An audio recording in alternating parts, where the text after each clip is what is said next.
Vamos entrando aí enquanto o Gilberto não aparece. Hoje a gente vai entrevistar o Gilberto Silva, dispensa a apresentação, né? Pentacampeão mundial, campeão da Libertadores, cracaço de bola. Quando ele entrar aqui eu já chamo ele.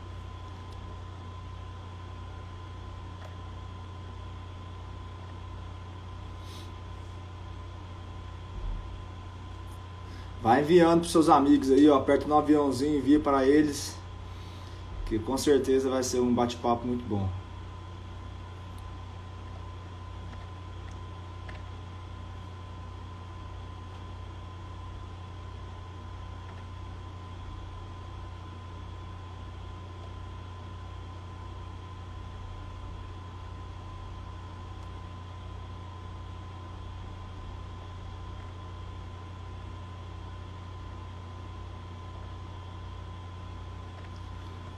Vai enviando aí pros seus amigos, hein? Não esquece não.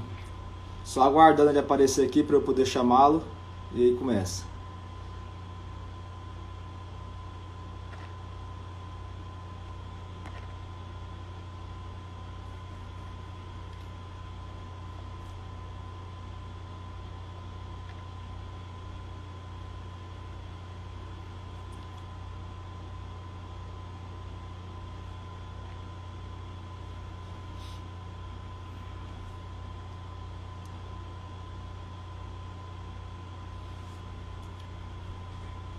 Sabe o que eu vou fazer? Eu vou sair e entrar de novo, porque senão...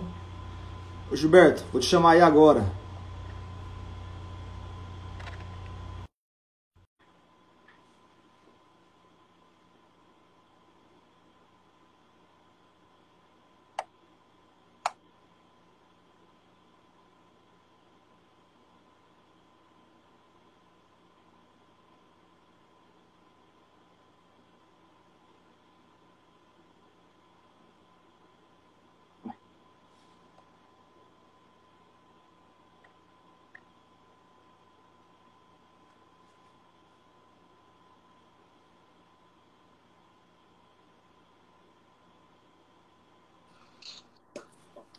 Fala, Gilberto. Tudo Tudo bom, Douglas? certo? Como Tudo vai? bem, tudo bem por aí? Tudo certo, cara. Tudo Tá bem. ouvindo legal? Tô ouvindo bem. Tô aqui Gilberto, muito, agora. muito obrigado por ter aceitado bater esse papo com a gente, viu? É um prazer. Prazer falar futebol sempre é bom. E com certeza vai agregar muito valor na vida dos atletas que estão assistindo a gente, que vai ver depois da live que vai ficar no nosso feed. Você dispensa comentários, multicampeão, pentacampeão, campeão da Libertadores, carreira belíssima no Arsenal. E eu queria saber, eu queria que você relembrasse para a gente como é que era a sua infância lá no interior de Minas Gerais. Eu ouvi falar que você tinha que conciliar treinamentos com outros trabalhos. Como que era a sua rotina? Então, Edu, primeiro é um prazer poder participar com você dessa live, né, poder falar para os atletas, né, para quem estiver nos acompanhando. Bom, a infância foi uma infância difícil, né, com dificuldades, né? Eu sou o filho mais velho de 4 irmãos, tenho 3 irmãs. Mas as dificuldades, elas nunca foram um ponto para mim de onde eu pudesse me vitimar com elas, né? Elas serviram para me moldar como homem, como profissional. E na medida que eu fui tendo oportunidades, eu fui abraçando a cada uma delas, procurei aprender bastante, né? Eu sempre fui muito curioso. Gostava de fazer perguntas às pessoas mais velhas, gostava de aprender com os colegas, com as pessoas mais velhas. E teve um determinado ponto que eu jogava futebol amador, né, aqui na minha cidade, na Lagoa da Prata, aqui em Minas, e tinha que conciliar com o trabalho, né? Mas é o processo, acho que inicial, né, de quem é do interior, principalmente, até que eu tive a minha primeira oportunidade de fazer um teste em um clube da capital. Isso com quantos anos que você trabalhava e aconselhava com futebol amador? Ah, então, Dudu, eu comecei a trabalhar muito cedo, né? Na verdade, eu tinha, eu lembro do meu primeiro trabalho, mesmo que eu considero assim trabalho, eu tinha 11 anos numa fazenda de café. Eu fui trabalhar, trabalhei por uma semana. Eu falo que é trabalho porque eu fui remunerado, né? Então, eu trabalhei uma semana, peguei meu din-din e fui embora. Voltei para a vila onde eu morava e fui embora, para ficar em casa e não voltei mais. Ah, aos 12 anos, eu trabalhei numa estofaria de sofá, né? Eu ajudava a reformar sofás. Então, se precisar de um estofador de sofá, pode me chamar, viu? A Até diária não é hoje você barata sabe. hoje, né? Hoje a diária é um pouco mais cara, né? Dá para cobrar um Hoje, pouco mais caro. hoje é em euro, né? Libras. Mas trabalhei também com 13 anos, daí com 13 anos eu fui trabalhar na construção civil, e nesse 13, com 14 anos. Nesse período foi um período muito importante, porque a minha mãe estava doente nessa época, né, que eu trabalhei na construção civil. Ela estava fazendo tratamento que ela teve um problema renal, fazia hemodiálise, e daí eu me senti na responsabilidade de trabalhar para ajudar em casa, né? Então, todo final de semana, toda semana, sexta-feira, eu chegava em casa, passava dinheiro para meus pais para ajudar a custear as viagens dela da minha cidade até Divinópolis, que está a 100 quilômetros daqui, ela ajudar nesse transporte. Então, nesse período eu estudava também, né? Estudava, tinha que trabalhar, conciliava e a bola no meio, né? Até chegou um ponto que foi ficando muito cansativo de conciliar o trabalho, de 7 a 5, 2, 3 vezes na semana eu tinha um treino, né, com o time amador e a escola à noite. E ajudar ainda na tarefa de casa, né? Olhar minhas 3 irmãs. Na época eu larguei a escola para que a minha irmã, que é abaixo de mim, não deixasse a escola, né? E eu pudesse auxiliar, ajudar a olhar minhas 2 irmãs mais novas, já que minha mãe passava muito tempo no hospital, né? Entre uma consulta e outra, às vezes tinha que ficar internado e tudo mais. E como que foi essa mudança para a capital, para jogar na base do América? Então, antes de ser aprovado pelo América, eu fiz um teste no Atlético Mineiro, não fui aprovado. Daí 2 meses eu fui aprovado no América e fiquei apenas 5 meses, né? E acabei voltando para a Lagoa da Prata, já que eu tinha uma dificuldade muito grande, né, na questão até mesmo de vir para casa, mesmo sendo apenas 200 quilômetros, e o dinheiro que se pagava na época, né, a ajuda de custo era muito baixa. Então eu não tinha uma ajuda de custo assim suficiente para eu vir e voltar para Belo Horizonte, né? Eu tinha que trabalhar 2 meses para vir em casa e ficar sem dinheiro, ficaria duro de novo, né? E a dificuldade, meu pai também não tinha a condição de ficar mandando dinheiro para mim. Depois de 5 meses eu acabei voltando para Lagoa da Prata, onde por 2 anos e meio aproximadamente eu trabalhei numa indústria alimentícia daqui da cidade. É uma empresa que produz caramelo, leite em pó, chamada Embaré. Fazer um comercialzinho para eles, ou qualquer coisa, pedir uns caramelos para eles te Baré? mandarem. Em Embaré. Baré. Então, é uma empresa, uma das pioneiras da cidade, né? E trabalhei nesse período 2 anos e meio, mas eu continuei jogando futebol. Jogava futebol amador, pelo time da empresa, né? A empresa tinha um time de trabalhador, dos trabalhadores que trabalhavam na empresa, né? Jogava o campeonato amador, campeonato regional, então eu não deixei de jogar futebol, obviamente, bem diferente do que era, né? E até que chegou um ponto que eu resolvi sair da empresa e voltar e tentar novamente uma sorte na América. E o que foi interessante nisso, porque quando eu comecei a trabalhar na empresa, eles ficaram de me conseguir um emprego melhor, onde eu pudesse, na época, né, no interior, falar assim, ó, vem trabalhar na fábrica, daqui a um tempo nós vamos arrumar um serviço melhor para você aprender uma profissão, né? Essa profissão eu seria um mecânico, talvez, né? E só que essa vaga nunca apareceu para mim. E como ela nunca apareceu para mim, foi passando o tempo, eu vi que isso não ia acontecer. E eu falei assim, eu não tenho nada a perder, né? Então deixa eu sair da fábrica e tentar novamente. Você acha que se tivesse ficado na fábrica, você não teria virado jogador? De forma alguma. Eu acho que não é nem a questão de eu ficar na fábrica, né? se talvez essa vaga de um emprego melhor tivesse acontecido para mim, talvez eu não tivesse tentado voltar para o América, né? Então, enquanto eu estive na fábrica, né, como funcionário, às vezes eu ficava chateado, porque chegava uma cara nova, num setor melhor, né, ganhava um salário melhor, seria tal, um mecânico, por exemplo, né, aprender uma profissão, e não surgia a minha vaga, eu ficava um pouco chateado, mas acho que o tempo vai mostrando a gente, né, que Deus faz as coisas certas na vida da gente. Comigo sempre foi muito assim, né? Exatamente. E aí quando... Aí até que eu cheguei para os supervisores, né, pedi para eles me mandarem embora. Eles conseguiram arrumar um jeito, me mandaram embora, nem justificativa tinha. Mas... e a partir daí, isso foi no ano de 96. E aí eu fui me preparar, né, para voltar para a América, onde eu voltei logo após a Taça São Paulo, que o América foi campeão em 96. Pois é, e na América você começou como zagueiro, né? Destacou como zagueiro e foi transferido para o Atlético Mineiro como zagueiro. É isso, né? Exatamente. No América, já no final, né, do meu ciclo no América, né, eu já estava ali como volante. Então eu cheguei na América, né, depois da Taça São Paulo, e o América, era o meu último ano de júnior, já tinha 19 anos.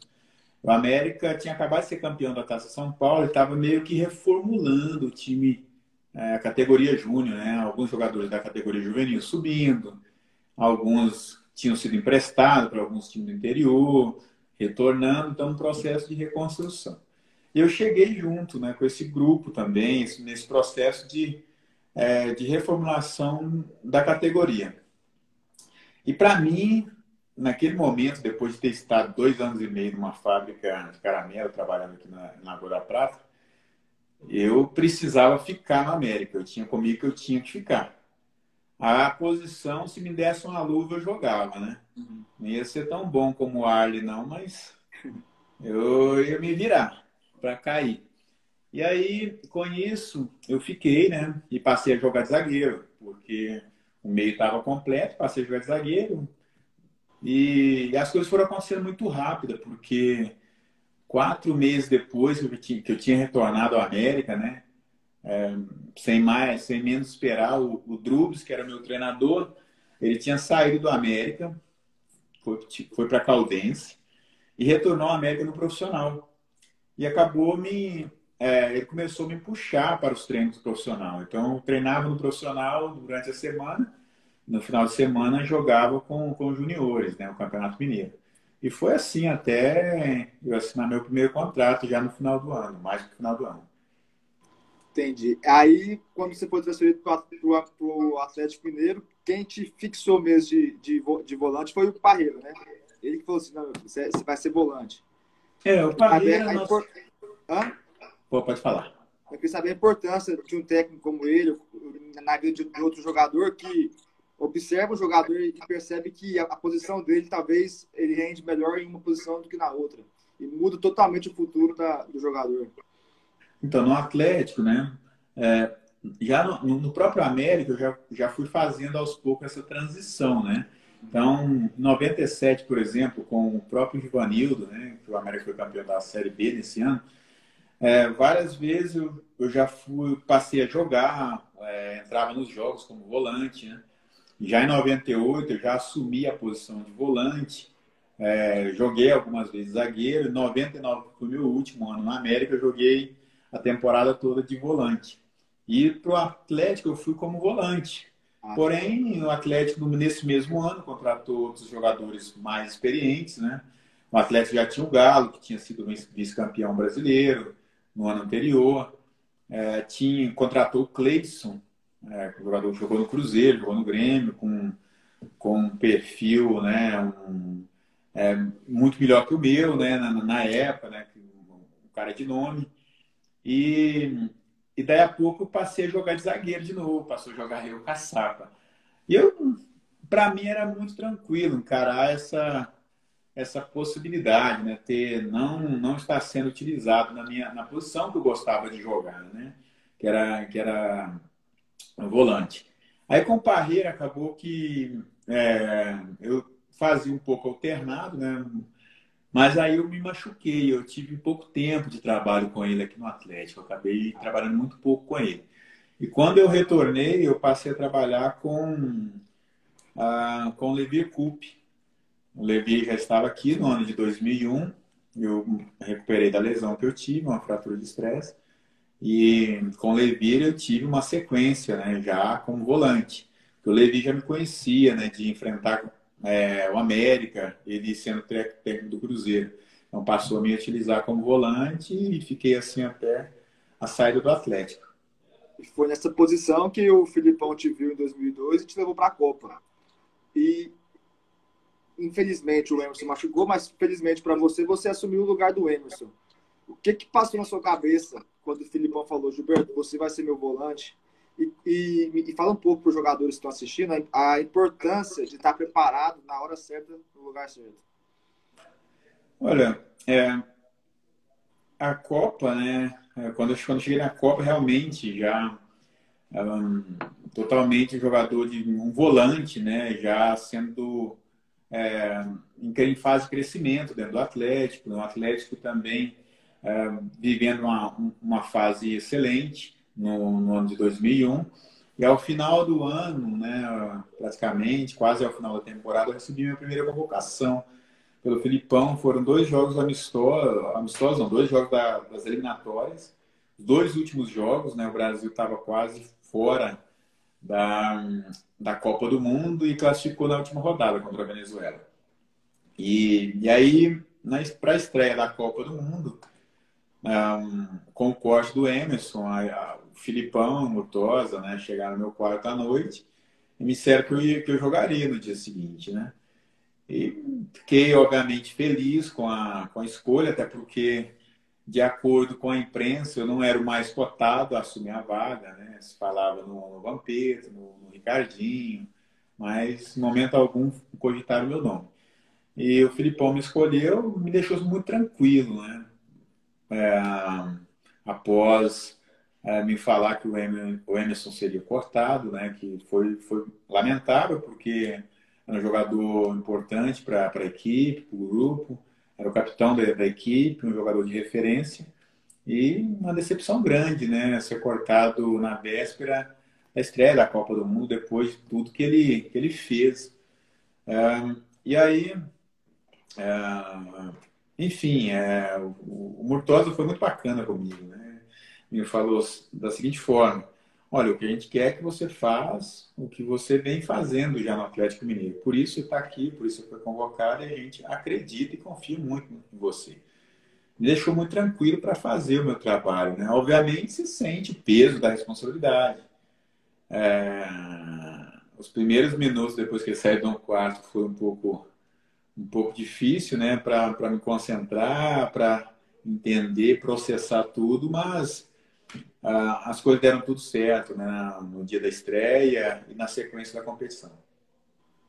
Pois é, e essa importância de você saber que uma hora ou outra a porta vai abrir para você, você tem que estar preparado. Se não estiver preparado, um cavaleado passa uma vez só, né?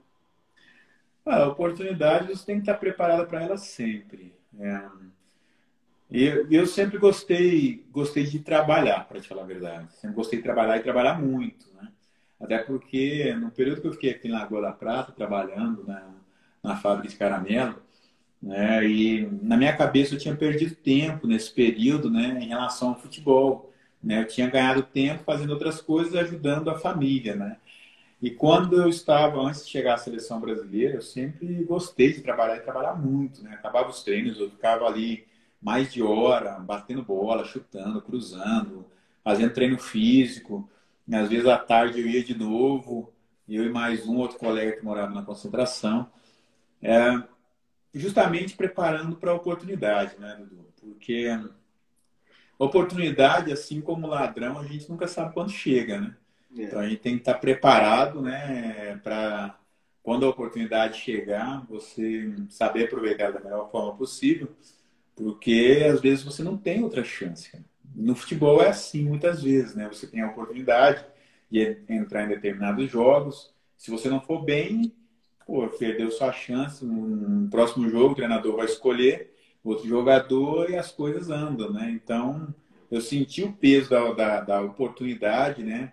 Naquele momento, quando ele chegou para mim, ele e o Murtosa, Filipão e Murtosa, me dizendo que eu jogaria no dia seguinte. E se você não está preparado para aquela oportunidade, para aquele momento de lidar com a talvez a ansiedade, a pressão da situação, a oportunidade vai embora, cara. Então, aí, acho que a gente tem que estar preparado em todos os aspectos da vida, né? Então, eu sempre, obviamente, né? Nem algumas coisas te pegam de surpresa e você tem que ter uma reação rápida quando a surpresa acontece. Gilberto, por causa da excepcional Copa que você fez, o Arsenal te contratou. Naquela época, quase não tinha nenhum jogador que fez sucesso na Inglaterra. Um jogador brasileiro que fez sucesso na Inglaterra. Como foi sua chegada no Arsenal e os desafios que você teve do decorrer de sua carreira na Inglaterra? Olha, chegar no Arsenal foi assim algo maravilhoso, né, para mim, porque daí eu já não voltei mais a jogar no Brasil pelo Atlético Mineiro, né?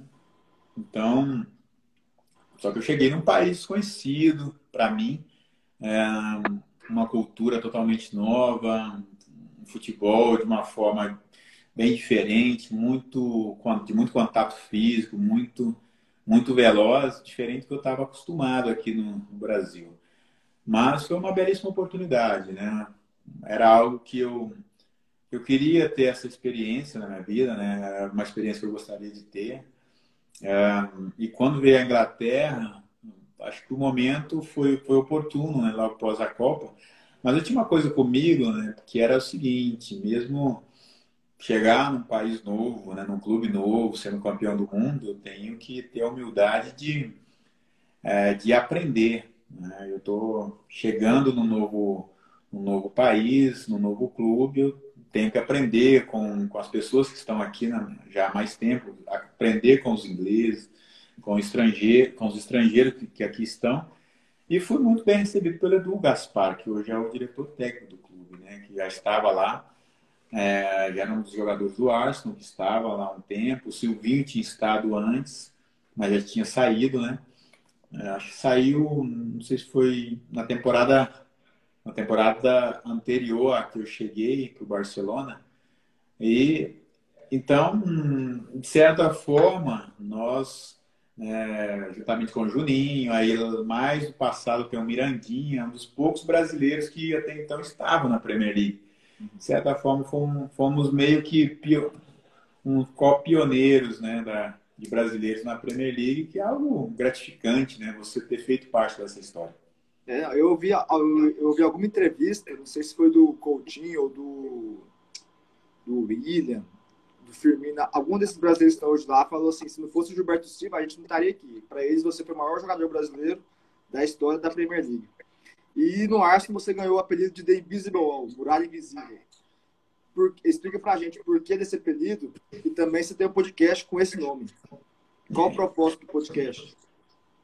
Então, Dudu, após a Copa do Mundo, né, o Pedro Bial, ele fez uma narrativa de cada jogador, de todo o grupo, né, da seleção brasileira, e no meu caso ele usou, né, o muro invisível, né, colocou assim, ó, Gilberto Silva como um muro invisível, né, tá ali, ninguém percebe ele, mas tá ali correndo, roubando as bolas, entregando para os atacantes, né? E realmente era esse o meu trabalho, né? Eu era um operário da seleção brasileira, né? Com muito orgulho, o que nós chamamos no futebol, né? Do sabe bem essa expressão, carregador de piano, né? Então, imagina o seguinte, eu olhava para o meu lado direito e tinha Cafu, olhava para o lado esquerdo e tinha Roberto Carlos. Olhava para frente e tinha Rivaldo, Ronaldo, Ronaldinho. O que eu tinha que fazer? Correr para esses caras, velho. Eu tinha que correr para esses caras, eu não tinha nem que argumentar, não queria saber de mais nada. Então eu fazia isso com o maior prazer, uma dedicação. E mesmo não tendo muitas vezes, né, o reconhecimento talvez de algumas pessoas da imprensa, né, porque o foco maior é nesse jogador que estavam no auge, né, nosso trio de ataque, que pelo peso que eles representam, representavam e continuam representando, e às vezes você passa despercebido ali. Isso para mim era ótimo, porque eu tinha que fazer o meu trabalho bem feito, né? E carregar o piano nessas circunstâncias, saber carregar o piano sem deixar ele cair. Então Mas, essa era a minha preocupação. mas como que esse apelido chegou no Arsenal? Porque se quem fez foi o Pedro Bial, como é que Aí, os então, sabem? aí o Pedro Bial fez esse comentário, essa narrativa, e aí eles fizeram meio que a tradução, né, na Ah, Inglaterra, né? Então, um muro, né, de parede, fizeram lá Invisible Wall de muro invisível, né? Fizeram meio que uma tradução assim para o inglês, né? uhum. E aí eu acabo utilizando esse mesmo nome, The Invisible Wall, no meu podcast. O meu podcast é super descontraído, né? Eu gosto, na verdade, de conhecer a história das pessoas, né? Aos poucos, agora eu tenho trazido alguns convidados, né? Até então, estava fazendo juntamente com um amigo meu, que tem uma plataforma na Inglaterra, de qual eu sou parceiro hoje, chamada True Challenge. É uma plataforma de desafios, né? A gente chama da Casa dos Desafios Esportivos. Uhum. E então a gente fazia, né, muito com foco no futebol inglês, algumas coisas eu falava do futebol brasileiro, mas com foco maior no futebol inglês. A gente está mudando um pouco, né, fazendo uma nova configuração, trazendo alguns convidados, né? Já trouxemos aí o Cleberson, o Edu Gaspar, o Edu esteve com a E a gente, o mas Roberto. é em inglês, bate-papo é em inglês. É, inglês, mas a gente faz a gravação em vídeo também para jogar para o YouTube e já estão preparando a tradução também. Interessante. E aí o Roberto Carlos já participou com a gente, né? Começamos isso há pouco tempo. Na semana passada eu fiz uma entrevista com uma lenda, né, do atletismo britânico mundial, que é o Mo Farah. Ele é bicampeão olímpico, né, em 2012, 2016, em duas provas, de 5.000 e 10.000 metros. E foi um bate-papo bem descontraído, né, onde a gente descontrai, mas eu gosto de saber do que levou eles ao sucesso, né, quais são as dificuldades que eles tiveram, conhecer um pouco como é que era a infância, para daí a pouco entender, né, o processo que eles viveram para atingir o sucesso e ter um aprendizado novo. No final, você vê que todo atleta que fez sucesso, eles têm algum denominador comum. Eles sempre têm alguma coisa que todos eles têm em comum. Tanto nos negócios, tanto no futebol. Eu posso ver aqui nos comentários aqui, que o povo está escrevendo, a maioria são torcedores do Arsenal. A idolatria lá, eu não sabia que era tão grande. É bacana, acho que é gostoso, né? Quando a gente tem. Eu recebo ainda muitas mensagens, né, de torcedores na minha rede social, principalmente da Inglaterra, do Brasil também, tem muita gente que pô, manda muita mensagem legal, muito carinhosa. E só reconhecimento, eu acho que ter esse reconhecimento por parte das pessoas, né, do fã do futebol, às vezes me admira de alguma forma, é um motivo de muito orgulho para mim, né? Porque às vezes a gente vai fazendo as coisas meio que no automático, jogando futebol, porque a gente gosta, a gente é apaixonado por aquilo, e nunca ficava focado nessa questão de ser ter o reconhecimento. Eu acho que o reconhecimento, com o passar do tempo, né? Essas mensagens mostram que, para mim, que o trabalho foi bem feito, e isso dá uma satisfação pessoal muito grande. Todo domingo, a Transfer Food traz o Marlon Brito. Ele é um psicólogo e coach do esporte para falar algo para os jogadores. No primeiro vídeo, ele falou sobre a importância de manter o lado psicológico afiado para não só chegar em alto nível, mas se manter em alto nível.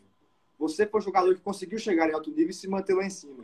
Qual foi o seu diferencial para conseguir isso? Eu acredito que a gente tem que estar disposto a aprender o tempo todo, né? Você tem que estar disposto a aprender. Quanto mais você sobe um degrau, você tem que estar aberto receber um ensinamento novo, aprender com um colega diferente, que você talvez não trabalhou ainda, que você tem uma oportunidade. Aprender com as pessoas ao redor e procurar se reinventar. Agora, a parte emocional, o equilíbrio emocional é muito importante, né? Para a gente fazer as nossas tomadas de decisão dentro e fora de campo, né? No ambiente de trabalho. E, e nem sempre é fácil você adquirir esse controle emocional, né? Algumas pessoas precisam de um apoio, mas eu atribuo isso a vir de um berço familiar muito estável, né? De muito equilíbrio em relação aos meus pais, né? Mesmo com as dificuldades que a gente cresceu, quando eu tive, quando criança, nós tivemos, né? As dificuldades que meu pai teve para cuidar de 4 filhos. E mesmo no momento de onde minha mãe esteve doente, ele não se desesperou, pelo contrário, ele olhou para frente, continuou trabalhando. E eu estava ali junto, do lado dele, junto com as minhas irmãs, ali junto para resolver o problema de saúde da minha mãe, e com muita fé, né, muito trabalho. Então, esse otimismo, né, que a gente tinha, a fé que a gente tinha, o trabalho, a forma como a gente focava na solução, de certa forma, com o tempo, a gente foi. Acho que isso foi um ponto importante para mim, né? Porque lidar com as dificuldades da vida me trouxe talvez uma tranquilidade muito grande para ligar com a dificuldade do futebol. Porque nenhuma dificuldade que eu vivi no futebol foi maior do que a dificuldade que eu vivi, né, no momento que a minha mãe esteve doente, né, que eu, juntamente com meu pai, minhas irmãs, tivemos que trabalhar junto para superar as dificuldades. Então, cara, o futebol para mim era divertido, né? A responsabilidade, eu sabia dela, e, e a melhor forma de você estar bem equilibrado, estar bem, é se preparar bem. Para mim, a preparação sempre foi fundamental, porque a partir do momento que eu estou bem preparado, eu não tenho medo do que vem pela frente. Eu vou procurar informações dos meus adversários, estudar o jogo, né, tem a estratégia e tudo, mas eu tenho que estar bem comigo mesmo. E a melhor forma de estar bem comigo mesmo é estar bem preparado. E com isso eu sabia que eu tinha que treinar bastante e era o que eu fazia o tempo todo. A gente postou uma frase do Bernardinho, acho que foi anteontem, que ele fala: a vontade de se preparar para vencer tem que ser maior do que a vontade de vencer, porque a vencer é consequência da preparação, né? Exato. Um dia, um treinador, eu não lembro agora quem foi que falou comigo, o seguinte, né? Que jogo é treino. Antes, corrigindo, né? Tinha um treinador que eu trabalhei, até ele trabalhou aí em Goiânia, né? Muitas vezes, que é o Hélio dos Anjos, o cara que, poxa, que eu trabalhei com ele, adorei, aprendi muito. E ele, as palestras dele, muito motivadoras, que ele falava que jogo é treino, treino é jogo e jogo é guerra, né? E tinha aquela coisa de motivacional.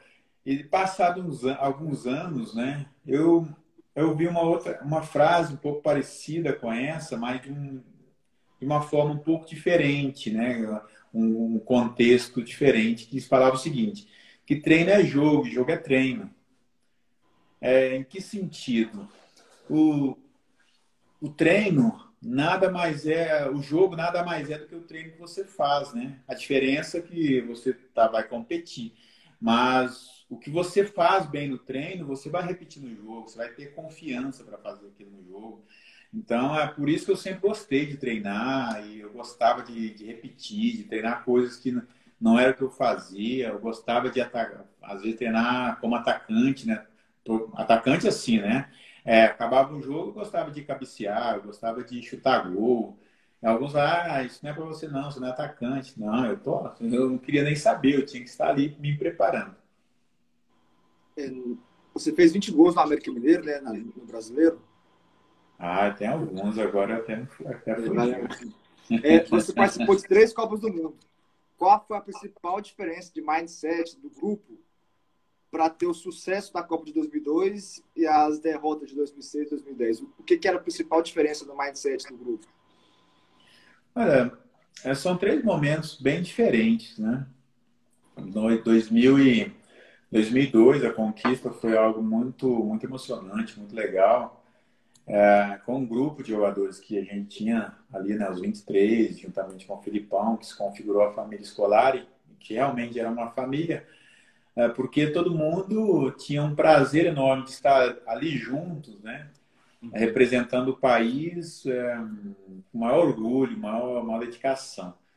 Vários daqueles jogadores tinham estado em 98, tinham perdido uma Copa do Mundo para a França, né, onde o Brasil era o favorito. E a palavra que eu ouvia muito ali, né, principalmente o Roberto Carlos, falava assim, cara, eu não quero chorar de novo, né? Já chorei em 98, não quero que isso aconteça novamente. Então eu ouvia isso o tempo todo, a cada jogo, e ele falava assim, vamos ganhar, vamos ganhar, vamos ganhar.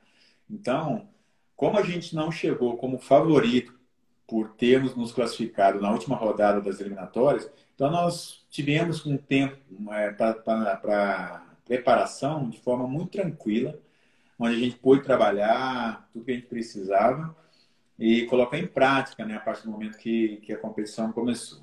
2006, né, o fato de termos chegado como favorito, acredito que o foco não estava o mesmo de 2002, por vários motivos, né? E, e aí para 2010 foi um processo de reconstrução, né? Dentro da seleção brasileira, de renovação, melhor dizendo, né? Alguns jogadores remanescentes, né? Eu fiquei, o Juan, o Lúcio, ou alguns outros jogadores fizeram parte do grupo, mas infelizmente a gente não conseguiu a conquista, né? Então, acho que assim, a forma que a gente saiu das duas competições, né, em 2006 e 2010, foi muito diferente. Acho que tudo é muito ruim, né, quando você perde, não alcança o objetivo. Porque 2006 ficou uma sensação de que nós tínhamos total condições de vencer com o grupo que a gente tinha. Porém, o foco não estava da maneira como deveria.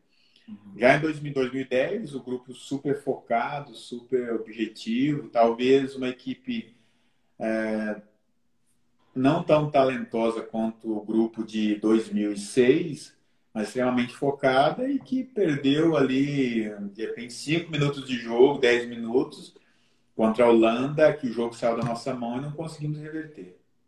Eu achava que aquela Copa de 2010, o grupo era o melhor grupo que o Brasil teve desde 2002. Não necessariamente dentro de campo, mas em tudo que envolvia o time. Eu queria saber na época que você veio para o Atlético Mineiro, que você participou do maior momento da história do clube, né? Foi campeão da Libertadores. E eu que não trouxe para o Galo, eu ficava com o coração na boca naquele mata-mata. Desde as oitavas até a final, cada jogo era coisa de louco. Eu queria saber a sua importância como uma liderança no processo daquele grupo. Então, retornar ao Atlético em 2013, foi muito especial para mim, né? Muito especial porque depois de 9 anos, ter jogado 9 anos na Europa, né, entre Inglaterra e Grécia, eu voltei, antes de vir para o Atlético, eu fiquei 1 ano e meio no Grêmio. Foi legal ter essa oportunidade de retornar ao Atlético Mineiro, né, em 2013 e participar do momento mais importante do clube, que foi a conquista da Libertadores, né? Um grande presente, um grande privilégio ter tido essa oportunidade, né? Sou extremamente grato por ter tido essa oportunidade, um momento muito, muito grandioso na minha carreira. E mesmo em vários momentos eu saber que eu não ia jogar ou não ter jogado, acho que a importância, no meu caso ali, é de auxiliar no dia a dia mesmo. Eu fazia meio que o papel do tiozão do grupo ali, ajudando os jogadores mais jovens, né? Apesar que tínhamos um grupo não tão jovem, um grupo até experiente, né? Com o Ronaldinho, Alexandro, Leandro Donizete, Pierre, Vitor, né? Um grupo Weber, Leonardo Silva. Mas o dia a dia, né? Auxiliando a todos ali é fundamental. Acho que cada um contribuir com a sua experiência numa competição como essa é sempre válido, né? E eu fazia a minha parte, estava ali. Como que foi a conversa que você teve no vestiário antes da final? Então, essa é uma história interessante, Dudu, porque o Atlético tinha perdido a primeira partida da final contra o Olímpia fora, né, 2-0. Precisava reverter o quadro, né, para ser campeão, né? Ou ganha de 3-0, ou faz 2 gols para ir para pênalti. Foi o que aconteceu. Ao final do primeiro tempo, a equipe desceu para o vestiário, mas a equipe estava jogando muito bem e eu achei que o pessoal estava nervoso, né? No banco de reserva, com alguns membros da comissão técnica e tal. Mas o time estava jogando bem e a hora que acabou a preleção do Cuca, dentro do vestiário, né? Falou com os jogadores. E aí eles estavam se preparando para voltar para o gramado. Eu chamei todos eles para o vestiário de aquecimento, para a sala de aquecimento. E pedi eles para fecharem, né, fazer uma roda, e eu queria falar uma coisa para eles. E daí eu falei para eles para não deixar aquela oportunidade passar, que seria única na vida de cada um, provavelmente. Na minha seria, né, era a oportunidade única de ser campeão da Libertadores. E para eles não deixarem passar aquela oportunidade, porque nunca mais provavelmente teriam nova oportunidade. Mas que eles fizessem isso, porque eles estavam jogando bem, que eles fariam o primeiro gol, depois fariam o segundo e quem sabe até o terceiro. Mas que eles fizessem isso, né, pela família deles, né, que sofreram com eles a Libertadores toda, né, que a competição, a conquista foi muito sofrida, muito drama. Fizessem isso pelos colegas deles que estavam ali no dia a dia, né, sofrendo, trabalhando juntos, se dedicando. Fizessem pela torcida que estava ali fora, 60 mil no estádio, no Mineirão, lotado, né? E vários atleticanos aí mundo afora torcendo, sofrendo. E se Até eles eu virei pudessem atleticano. dividir. Oi? Até eu virei atleticano naquele jogo. Pois é, eu acho que muita gente torceu para o Atlético, né? Mas se eles pudessem dividir um pouquinho daquilo comigo também, do que eles estavam fazendo, eu ficaria super grato, super feliz, né? Então eles conseguiram reverter um quadro, né, muito difícil, né, numa final, você fazer 2-0, mesmo dentro de casa, a pressão toda, né? E aí a conquista nos pênaltis, foi algo assim, poxa, até isso foi interessante, porque o mundo parou, de certa forma, para ver o Atlético ser campeão nos pênaltis, né? O mundo parado ali, com todo aquele drama que envolveu a final. Foi algo assim maravilhoso. Acho que ter, de alguma forma, né, contribuir, aí isso não tem preço. Eu acho que nunca mais vai ter uma Libertadores igual daquela. Nunca mais. Não, com aquele drama, até louco, Nunca é muito mais. sofrido. É. Gilberto, o que que você falaria para o Gilberto que estava começando a carreira ali no América Mineiro? Olha, trabalhe bastante, seja curioso, procure aprender, pergunte, faça perguntas, né? Queira ser o melhor, a sua melhor versão todo dia. E, cara, ele acho que bem nessa linha, não acredite, cara. Acredite no seu potencial, mantenha a sua humildade, respeite as pessoas, né? Porque futebol não é só competição, acima de tudo, né? Ele tem muita coisa, o futebol nos ensina bastante, né? O futebol nos ensina a ter disciplina, trabalho em equipe, mas a gente precisa cuidar do ambiente onde a gente está inserido, respeitar as pessoas, né, que estão com a gente, respeitar o torcedor, a instituição, né, respeitar a imprensa, por mais que a gente é criticado em vários momentos, né, mas o cuidado da nossa imagem. Então, tudo. São várias coisas, né, que o futebol nos ensina. Se eu pudesse falar para o Gilberto mais jovem hoje é isso, né, cara? Poxa, trabalhe bastante, né? Mantenha a sua humildade, respeite todo mundo e não tenha medo de arriscar, não tenha medo de tentar. Cara. Acredito em você sempre. Legal, legal. Gilberto, a gente tem um quadro aqui que chama Dois Toques. Eu faço uma pergunta e você responde, bate pronto.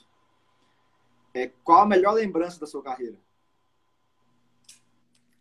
Final da Copa do Mundo. Muito mais do que da Libertadores. Tá acima de tudo, né? A Copa do Mundo tá acima de tudo. Ser campeão da Champions League ou da Libertadores? Da Libertadores. Libertadores, né? Vou fazer um agora em inglês para o pessoal que está vendo aqui. Bergkamp ou Henry? Henry. Jogou com Bergkamp também? Com os dois. Peguei o Henry na fase... No auge, no ápice. No auge. Qual o melhor jogador que já jogou com você? Ronaldo, fenômeno. Ronaldo Fenômeno. E depois, os top 3. Vai. Top 3, Ronaldo Fenômeno, Gaúcho e o Henry. É que é só você jogou com só craque também, fica. Tem o Rivaldo aí, não. Só craque. Não, dá para colocar 4, 5. Não tem lógica. Qual o jogador mais difícil que você já marcou? Zidane. Qual o título mais importante? Já falou que é a Copa do Mundo, né? Mais importante.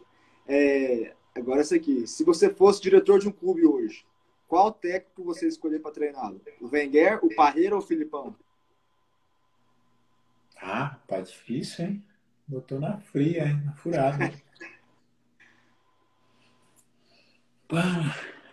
Eu gostaria de trabalhar com o Filipão no dia a dia. Eu trabalhei com ele só na Copa, né? Mas então, na parte técnica, quem você acha? Na parte técnica, tirando a parte emocional, a parte técnica dentro do campo, dos treinamentos, o Wenger é mais diferenciado que os dois? Ou ele é mais paizão também? Não, acho que o Wenger ele trabalha muito de forma também, assim como o Parreira e o Filipão, bem objetivo, sem inventar nada. Acho que a questão maior é de como a interpretação dos jogadores, né? Como cada um se dispõe a entender a estratégia de jogo, o que o jogador está querendo passar para gerar resultado. Um estádio lotado. Torcida do Galo, do Arsenal ou do Panathinaikos? Do Galo, né, velho? Do Galo, é? Do Galo doido? Galo doido é algo... É doido demais. Eu imagino que na Grécia também os torcedores são bem loucos também, né? Também. Aqui para finalizar, porque o tempo aqui do ao vivo é só 1 hora, aqui a gente tem um quadro que chama Piscina Gelada. É o seguinte, o Arlet empurrou nessa piscina gelada e quer falar com a gente. Na entrevista nossa, ele falou que não vou. Eu quero que vocês entrevistem o Gilberto, que tem um papo bom. Agora você tem que empurrar alguém para falar com a gente. Quem é que você quer ver batendo papo aqui? Quem eu quero ver bater um papo? Que tem um papo legal, que pode agregar valor na vida dos jogadores. Eu acho um cara legal aí, um grande amigo que está aí, um técnico jovem no mercado, né? Que tá começando, seria super bacana de você bater um papo, seria o Elano. O Elano. Elano. Tá em qual time agora? Ai, como é que... Inter de Limeira. Inter de Limeira. Inter de Limeira. Eu já vi seria... ele é um cara fenômeno mesmo. O Elano seria um cara muito bacana, você bater um papo, é um nota 10 e é um treinador jovem aí no mercado que estou torcendo muito para que ele faça um bom trabalho. Eu acho que ele tem um futuro brilhante no futebol, com certeza. Gilberto, muito obrigado, viu, por esse bate-papo. Foi uma honra. Fiquei nervoso, né? Todo dia que você fala com o pé de campeão mundial. Mas muito obrigado pelo bate-papo. Com certeza agregou muito valor nos nossos seguidores que estão te acompanhando. E eu peço para quem assistiu a live e gostou para tirar um print aí, marcar a TransferFoot, marcar o Gilberto. Bacana. Eu que agradeço o convite, valeu demais. Acho que sucesso aí com esse projeto e continue aí